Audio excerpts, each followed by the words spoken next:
was throwing a party and he wanted to know who wants to have what. So he started writing the list according to their demand.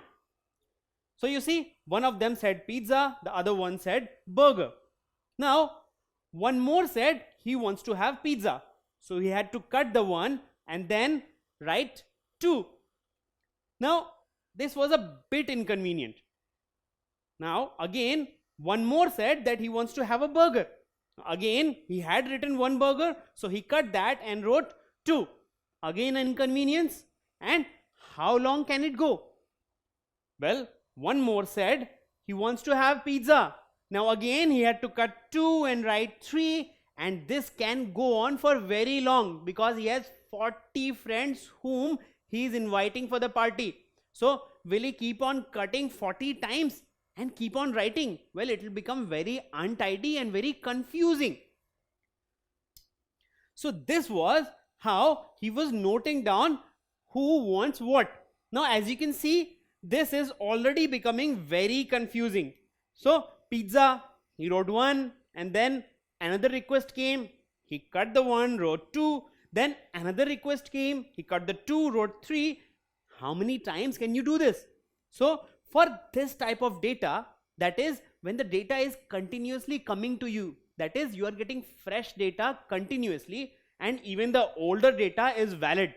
So you cannot really remove the older data. So one person wanted to have pizza, then another one said that he too wants to have pizza. So it's 1 plus 1, 2, right? You do not cut the previous person's name. So it became 2 and then it will become 3. So the data is continuously adding to the previous data. So this type of collection of data can be very confusing and at the same time very untidy. So he devised a new method. Now what is the new method? Let's see. So he started asking everybody's demands, but this time he had already made a list of eatables that he is going to offer in the party. So he started simply marking who wanted what. That is, he put 1 mark beside whatever was being ordered. So sandwich, pizza, burger, and then another demand of burger. So he just put another mark here. So this time he didn't really need to cut the previous information. What could he do? Well, he was able to mark the first person's demand, and then when another person demanded the same thing, well, he put another mark. So we know that 2 people want burger, 2 people want pizza, and 2 people want noodles, while one of them wants sandwich and one of them wants momo. So what was the advantage in this case? Initially, one friend said that he wanted a burger. Later, one more friend said that he wanted a burger again. So here he did not have to cut the previous information. He simply added another line to it, and he'll be able to know that 2 people want to have burger. So this is a very advantageous method when you have continuous inflow of data. That is, one by one friends are saying what they want. So they are saying 1 by 1. So data is coming 1 by 1. So you don't have a complete list. The list is continuously changing according to the incoming data. So you can continuously add more information as you get them. So this is a tidier way of doing things because you actually don't cut the previous data. You simply add new data to it, and also it is very convenient. So what is this method of data collection called? Well, it's called tally marking. So in case of tally marking, well, you simply add number of lines according to the count. So if you have just 1, then you mention just 1 line. If you have 2 numbers, you add 2 lines, and similarly you move ahead. Now after 4, once you have 5, what do you do? Well, the fifth line comes like this. Now you must be thinking, why do we cross this? Why can't we simply write as many lines as we need? Well, the reason being that once you have a huge amount of data, let's say you have huge amount of data, then you will have so many lines for a particular category. Now, even counting these lines will become confusing after a time. So, you will keep on counting these lines and you will have more lines and then you will have more lines. How many lines can you count? It will become very confusing. So, to remove this confusion, that even if you have lines as the count, too many lines can also add confusion. So what do? Well, we cluster these lines into 5 lines each. So once you have 5, you cluster it. So even if you have a large amount of information, what do? 1, 2, 3, 4, 5, 6, 7, 8, 9, 10, 11, 12, 13, 14, 15, 16, 17, 18, 19, 20, 21, 22. Now, you have 22 different lines. Now, if I would have written 22 lines without any clustering, then it would have become very confusing.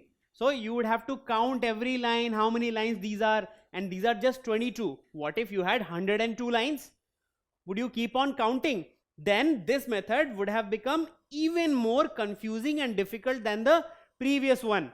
So once we cluster it, it's so easy. So one cluster stands for 5. So you have 5 and then 5 again 10, 5 again 15, another 5, 20, and you just need to count these extra ones, that is 2. So you have 22. Isn't it much simpler than the previous method? And also it's not confusing because you are able to cluster it. So 1, 2, 3, 4. After 4, the fifth one comes like this. And then again you continue the counting. So after 5 you have got 6. And then again after 6, 7. You keep on adding, and as soon as you reach the next 5 numbers, you cluster them. And so this method is much more advantageous and we call it tally marking. So let's assume these are the different items which the friends are mentioning one by one. So let's see. First person says he wants to have a sandwich. So we put a line here. The next says he wants to have a burger. So we put a line here. The next one says that he wants to have a pizza. So we put a line here. Now the next one says he wants to have a burger. So we have already one, we add another line to burger. Then one says he wants to have noodles. So noodles. Then we have a burger again. So one more friend wants to have a burger. Now again the next one wants to have noodles. So noodles. Then we have a demand for momo. Then a sandwich again. Now pizza. And then you have momo. And then a burger. And then noodles. And then noodles again. And then sandwich. And then a pizza again. And then we have noodles again. So that's a cluster. So once we had 4 lines, we put a cluster. So even if the lines have not been written properly, they will not mixed with the next section, that is 6, 7, 8 and so on. So this clustering is very important. And this way you can actually make any list, however long it is, by using tally marking. So this list will finally look something like this. So from this you can clearly see that every item has been clearly marked, that how many count of this item is required for the party. Now this is the final data. Now let's verify if this data is correct or not. Now Sam has 40 friends, so this count in total should be 40, and if that is correct, then we did not miss anybody. So let's see, what do we have? This is a cluster, so 5 and 2 more lines, so this is 7, isn't it? Now in case of burger 2, you have a cluster and then 3 lines, that is 5 plus 3, so it's 8. What about this? You have again one cluster, that is 5, and then 4 more, that is 5 plus 4, 9. And what about this? Well, you have 2 clusters, that is 5 and 5, 10, and then 1 more line, so this is 11, and this is just 1 cluster, so it's simple, 5. So what is the number we got? 7, 8, 9, 11 and 5, and if you add them, what do you get?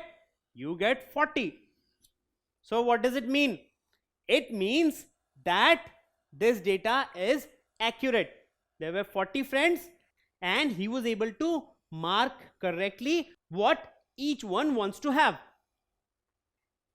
So tally marking helps us count continuous information without erasing the previous one. Is it true or is it false? What do you think? Well, it is definitely true. This is the main advantage of tally marking. That is, tally marking helps us count continuous information without erasing the previous one. That is the main advantage of tally marking. So what are the advantages of tally marking? First of all, tally marking is a cleaner and tidier way of counting, because we can add more counts to the current one. So as the data is coming, you can add more counts to the same data, which is a big advantage with tally marking. Tally marking ensures correct and accurate results. Now, since you are able to represent data in a much tidier and easier way, so definitely it ensures correct and accurate results. Also, tally marking is a universal language of counting. Now, tally marking is simply drawing a number of lines, and this is a very popular method around the world. So you can say that it is a universal language of counting. So any person from any background will be able to understand this language of counting, because it does not involve any numbers. It's simply a number of lines and you cluster them in blocks of 5. So it's very easy and universal. So tally marking is a very advantageous method when you are counting and the data is continuously coming to you. Don't forget to subscribe to our channel. You can also register for free at deltastep.com to get all learning resources as per ICSE, CBSE, IB, Cambridge or any other curriculum. Over 5,000 amazing lectures across maths, science, English and social science. Our unique interactive video technology keeps you engaged, and our iDictionary feature allows you to quickly revise any concept. Master each topic at your own pace with our adaptive practice technology and 1 million plus questions. Get instant answers and detailed solutions.